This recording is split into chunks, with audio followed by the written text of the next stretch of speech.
Alytaus gidas – populiariausias portalas Dzūkijoje. Antradienį Alytaus mieste susidūrė du lengvieji automobiliai. Avarija įvyko vidurdienį Lykiškėlių Santaikos gatvių sankryžoje. Automobilis Hyundai išvažiavo iš šalutinės gatvės ir nepraleido tuo metu tiesiai važiavusio BMW. Hyundai vairuotojas sako sustojęs prie sankryžos apsidairė, tačiau kai įvažiavo į sankryžą, prieš save išvydo BMW. Transporto priemonės susidūrė.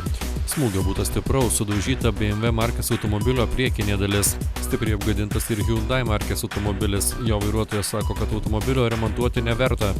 Laimei žmonės nenukentėjo, abiejose automobiliuose išsiskleidė oro pagalvės. Tai jau ne pirmas eismo įvykis šioje sankryžoje, kurioje nors ir sumontuota daugybė šviesoforų, tačiau jie nedirba darbiniu režimu. Nei vienas iš šioje avarijoje dalyvavusių automobilių savo eiga kelionės tęsti negalėjo, juos išvežė evakuatorius.